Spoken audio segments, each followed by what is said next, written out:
こんにちは、ゆっくりレ夢ムです。ゆっくりマリサだぜ。今回は、日本最悪の獣害事件として有名な北海道三毛別ヒグマ事件について解説するぜ。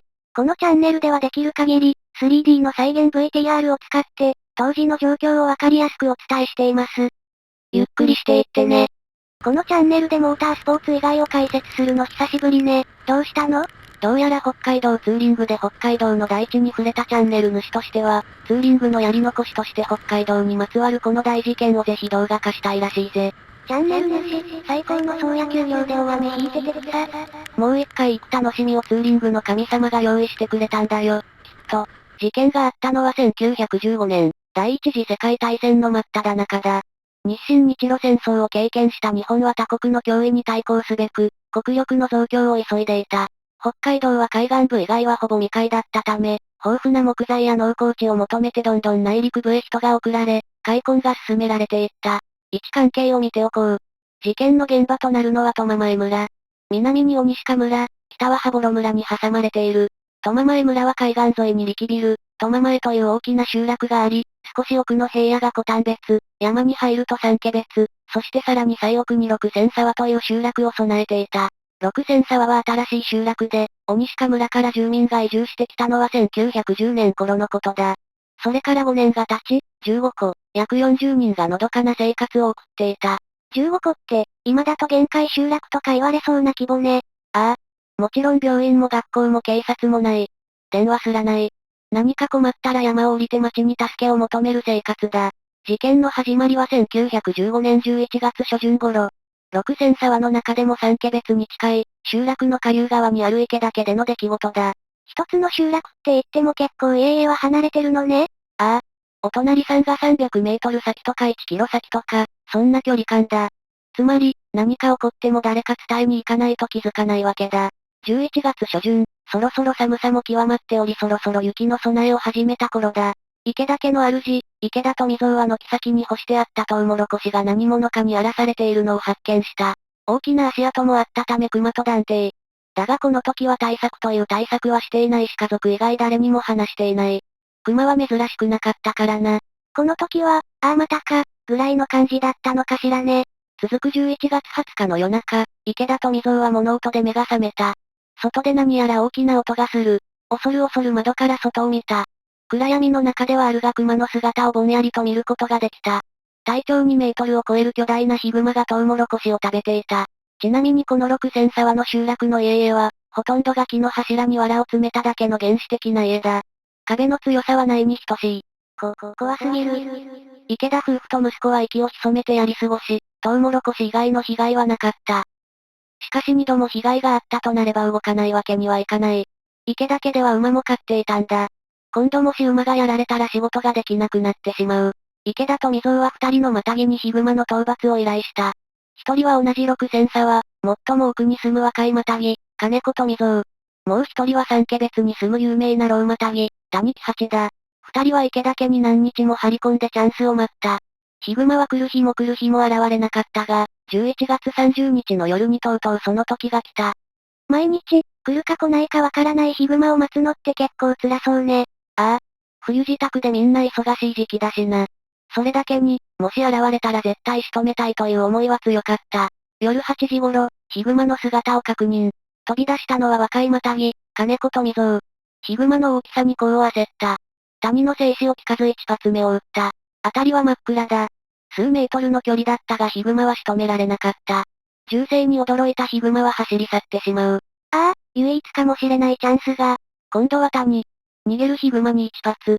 谷さん頼みます。これは命中したようだ。ヒグマはバランスを崩すが、逃げる体力はあった。血痕を残しながら走り去った。夜だったため追跡は翌日となったが、あいにくの吹雪でヒグマの足跡は途中で消えていた。ヒグマが生きながらいたかどうか、確認はできなかったのね。ああ。だがそれ以降確かにヒグマは来なくなった。谷の一団が致命傷となったか、または恐怖が植え付けられ集落に近寄らなくなったのかもしれない。それかもう冬眠の時期だから寝ちゃったのかもね。そして9日後の12月9日。この日は朝から一個一人ずつ働き手が借り出され、みんなで菅橋を作り始めた。菅橋って？その名の通り、氷でできた橋だ。金田一少年でやってただろうが、いや、川に丸太をかけ、枝や葉、雪を敷き詰めて水をかけておく。すると夜には凍って橋になるんだ。隣の三家別への橋はなく、冬に作るこの菅橋が作物を町に搬出する唯一のルートだった。菅橋の建設は丸一日を要する重労働だが、集まった男たちは寝かせてあった作物がこれでようやく町に下ろせる、と思いワクワクしながら作業に当たっていた。しかしその日中、とんでもない凶行がとうとう起こる。大竹だ。大竹は4人で住んでいた。まず主の太田三郎。菅橋作りの出会いに出て難を逃れた。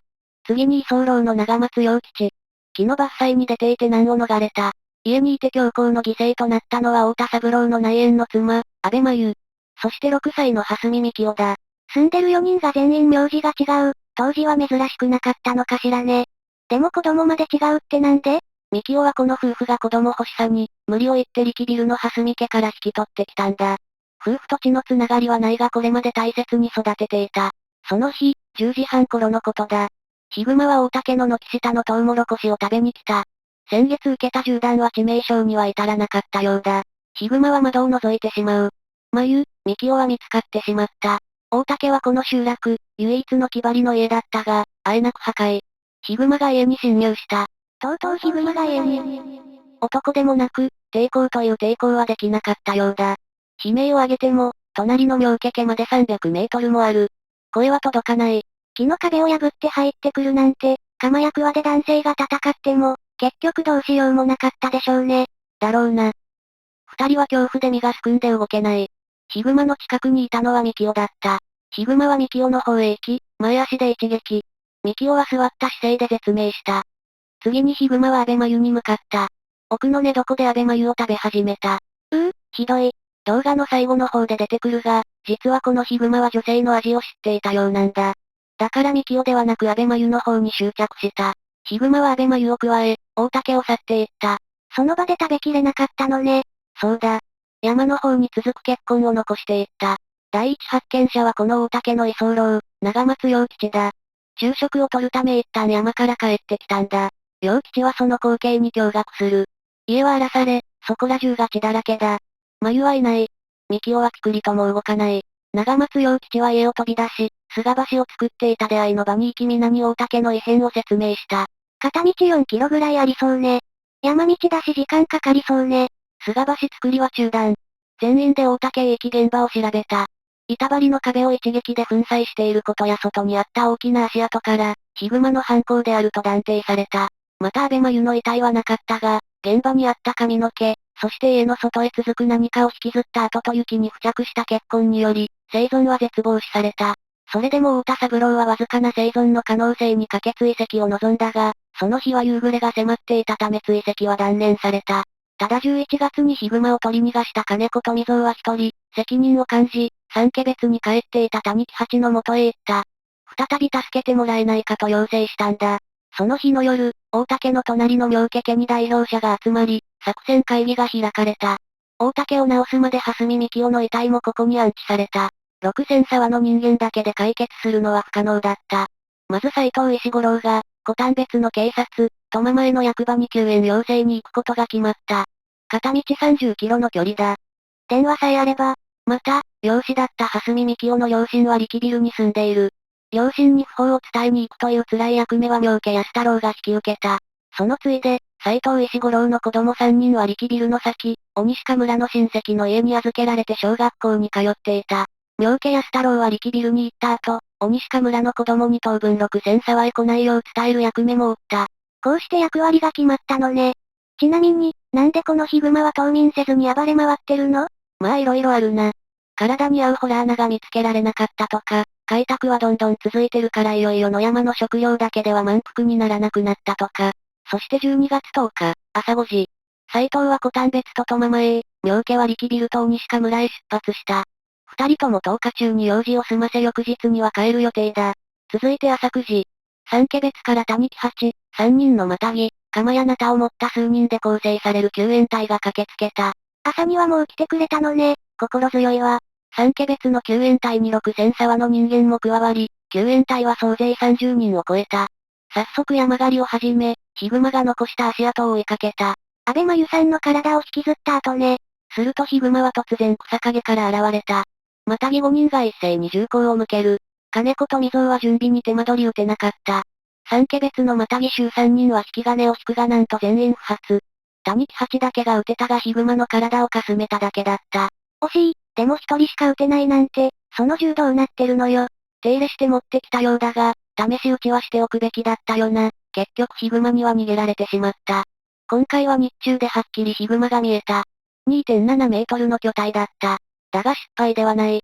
救助隊の目的はもう一つある。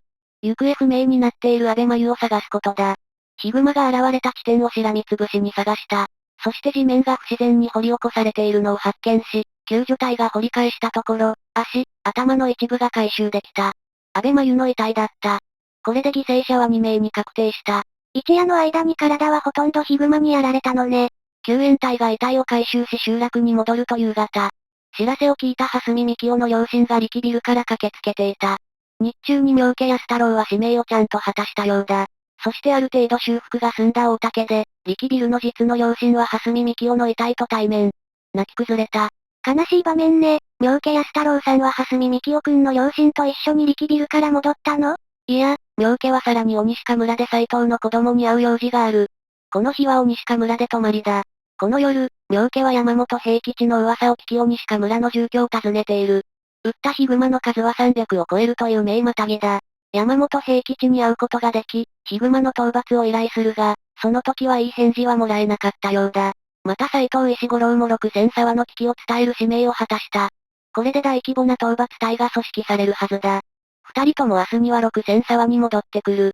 この夜は怖いわね。妙家さんと斎藤さんはいないし、ヒグマはまだどこかで生きてるし。ああ、安倍真由の遺体が戻ったことで、この夜大竹では犠牲者2人の通夜が行われた。しかしヒグマを恐れ、6000沢の人間は3人しか出席していない。喪主の太田や力ビルから来た蓮見幹夫の両親を含めて、計9人の寂しい通夜だった。みんな、家に閉じこもっていた。三家別と6000沢の男手で組織された救援隊の数十人はいつでも駆けつけられる体制で中川村一宅で待機していた。そして午後8時30分頃のことだ。通夜が終わって参列者9人は酒盛りを始めていた。その時、例のヒグマがまた現れた。また太田さんの家に？匂いを確認し、壁をぶち破った。9人がいる大竹に侵入。絶対絶命だ。しかしヒグマは入り口から遠かった。6000沢の中川長一はすぐさま家を飛び出す。救援隊の集まる中川村一宅へ、事態を知らせに走った。頼んだわよ。この時は非常に運が良かった。なんと参列者の一人が銃を持っていたんだ。ヒグマを見るなり発砲した。弾は当たらなかった。しかしヒグマは先月、銃弾を受けている。怖さは知っていた。銃声、そして火薬の匂いでヒグマはすぐ感づいた。危険を察知しヒグマはすぐ去っていった。よかった。犠牲者を出さずにヒグマを追い返せたのね。一丁だけあった銃で、結果は大違いね。ちなみにこの時大竹が襲われた理由は明白で、二人の遺体を取り返しに来たから、と言われている。あ、だから遺体のあったところの壁が壊されたのね。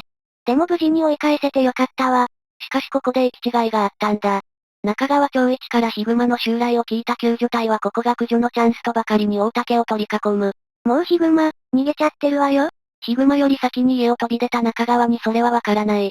大竹の中でヒグマから身を隠した参列者も、まだヒグマがいるかもしれない恐怖ですぐには出られない。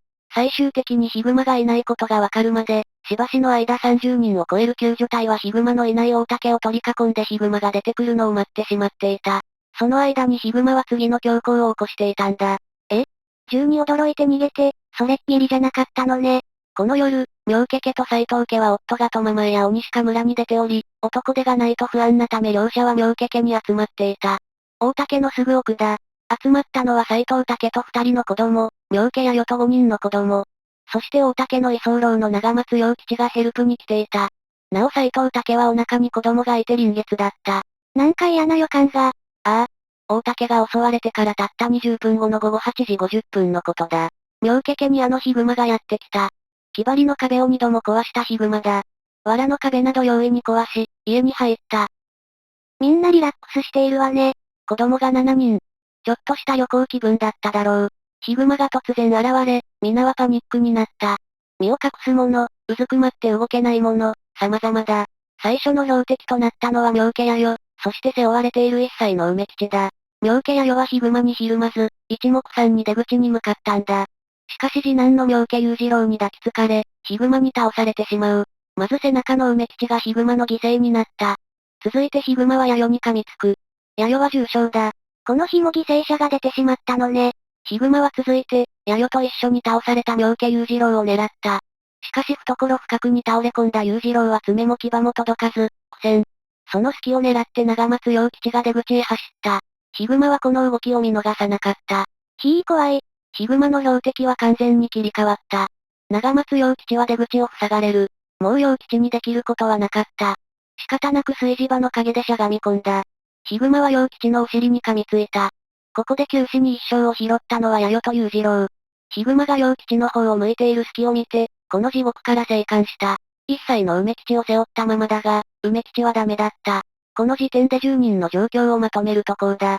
まず妙家家の6人だが、弥生と裕次郎8歳は生還。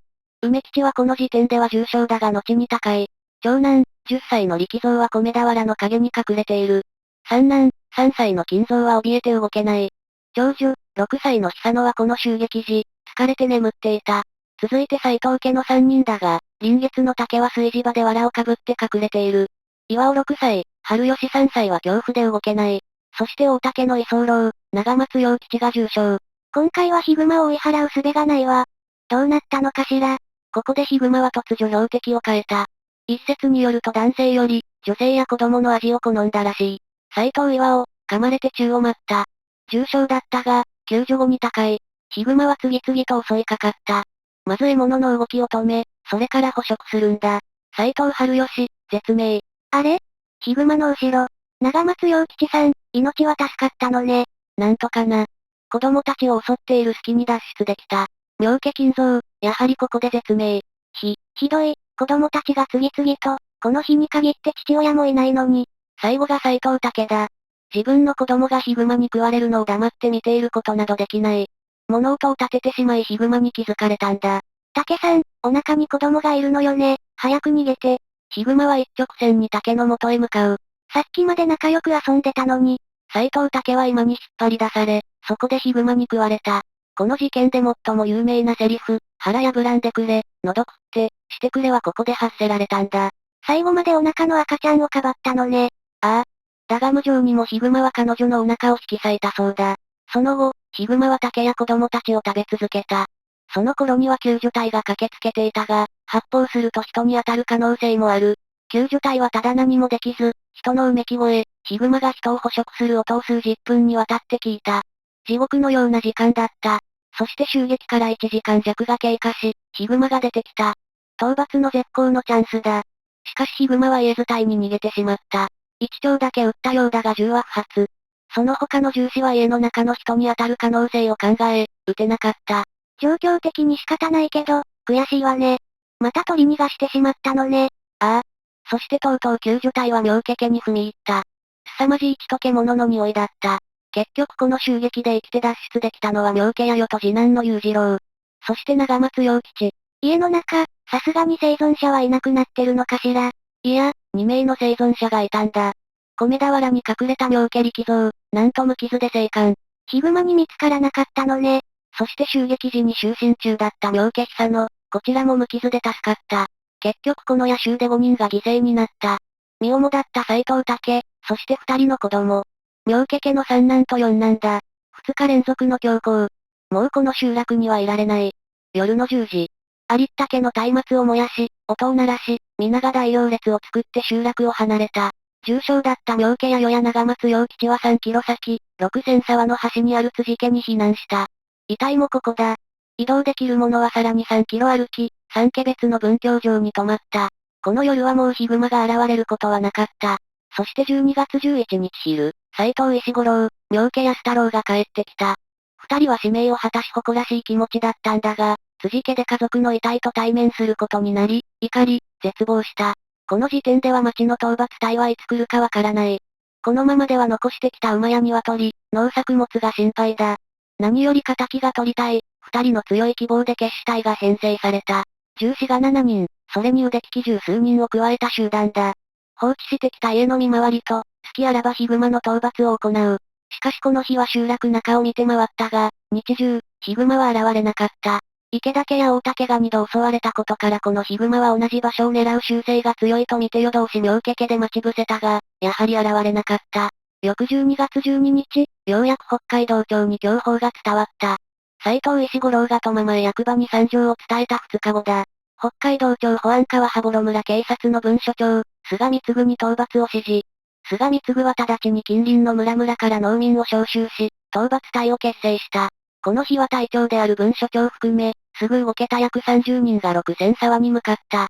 なお最終的には600人が動員されることになる。討伐隊30人は午後に6000沢に到着。対策本部は三家別の中でも最も6000沢よりの、三家別地区長、大川与崎地の家に設置された。討伐隊は早速活動を開始。辻家にいた重傷者は古丹別の病院へ搬送された。ヒグマが三家別に移動したら被害はこんなものでは済まない。一日でも早く討伐するため、対策本部はとんでもない作戦を立案した。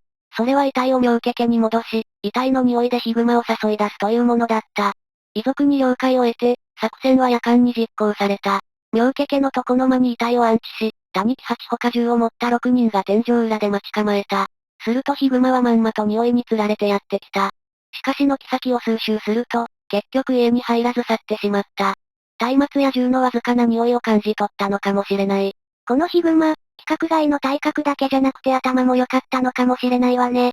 結局夜通し妙家家に張り付いたが、ヒグマは現れなかった。そして夜が明け、12月13日の朝だ。なんと西川村から山本平吉がやってきた。気になって駆けつけてくれたんだ。町から来た討伐隊もどんどん集まった。銃士の数だけで60人近い。皆が山へ入っていきいよいよ本格的にヒグマの討伐が始まった。同時に菅橋の建造も再開された。移動に便利であるのと、もしヒグマが渡ってきたら迎え撃てるよう銃士を常駐させた。一つの罠だった。日中、大規模な山狩りにもかかわらずヒグマは全く見つからなかった。ようやく見つかったのは日が沈む頃だ。民家を荒らしているのを、討伐隊と離れて単独行動をしていた山本平吉が見つけた。しかし、銃が届くところまで近寄れずに逃がしてしまった。この夕方、なんと8件にわたって農作物が次々と荒らされた。そして午後8時、もうこの日はダメかと思われていたが、菅橋にいた銃士が、対岸にある切り株が多いことに気づく。菅橋を作るのに6本木を切ったが、切り株が7本あったんだ。目を凝らすと1本が動いているように見える。とうとう例のヒグマを発見したんだ。三家別に乗り込まれるところだったわね。橋で待ち伏せててよかったわね。銃士は一斉に構える。人の可能性もあるためその影に声をかけたが、返事はない。ヒグマと確信した。7人の恨み、ようやく晴らす時が来たわね。今回は盾になる民家はない。銃士たちは一斉に発砲。今回、反省を生かし整備は万全だ。不発はほぼなかった。そして数発が命中した。とうとうヒグマに命中、倒したの？ヒグマを倒すまでには至らなかったが、大きな血だまりがあり、明らかにヒグマの動きも鈍っていた。かなり深手を与えたようだ。ヒグマは山に逃げ帰っていった。夜間だったため追跡はできない。決着はいよいよ明日になりそうだ。12月14日、この日は吹雪が待っていた。ヒグマの足跡は途中で消えていたが捜索は続行だ。総出でヒグマを探し回った。山本平吉は集団と距離を取り、単独行動でヒグマを探していた。むやみに動かず、経験と勘でポイントを決め、ヒグマが来るのをじっと待った。そして午前10時頃のことだ。いよいよ、そのチャンスがやってきた。平吉さん頑張って。ヒグマは100メートル7秒台の速さだ。チャンスでもあるが、打ち損じれば大きな危険が伴う。山本平吉は慎重にヒグマの動きを追う。なるべく接近させ、一番確率の高い時に撃つんだ。慎重にチャンスを伺う。ヒグマが気づいた。しかしこちらを向いたことで、急所でもある腹が狙いやすい。今だ。ヒグマを仕留めた。山本平吉の射撃は完璧だった。まず大きな的、つまり胴体を狙って動きを止める。これがなんと、心臓に命中。これだけで十分致命傷だ。ヒグマは倒れ込んだ。もう動けないはずだ。しかし平吉は油断しない。すかさず2発目を撃った。これはヒグマの脳天に命中。たった2発で仕留めた。山本さんすごい、とうとう人食いグマを倒した。こうして7名、お腹の胎児を含めると8名が犠牲となった獣害事件は幕を閉じた。その後11月の事件発生以前から、3名の女性が行方不明であるとの証言が上がった。実際ヒグマを解剖すると3名分の衣類などがヒグマの胃腸から見つかっている。さらに3人。とんでもないヒグマね。以降は後日談だ。討伐隊の本部が置かれた大川与崎地家の息子、大川春吉は当時6歳。事件を契機に将来マタギになることを誓った。山本平吉を師匠にして成長した大川春吉は、20歳で猟銃所持が許可されると念願のマタギになり、生涯で102頭ものヒグマを討ち取った。1985年12月9日、事件の70回忌で三景小学校の壇上に立った大川だったが、話し始めるとすぐ倒れ、なんとそのまま逝去してしまう。事件の同日、ヒグマへの復讐を果たした大川が天に召されたことに、なんとも言えない因縁めいたものを感じるぜ。以上、今回は日本最悪の獣害事件として有名な三家別ヒグマ事件について解説させてもらったぜ。最後まで、ご視聴ありがとうございました。これからも 3D の再現 VTR 付きで解説していくので、よかったらチャンネル登録と高評価をお願いいたします。また見てね。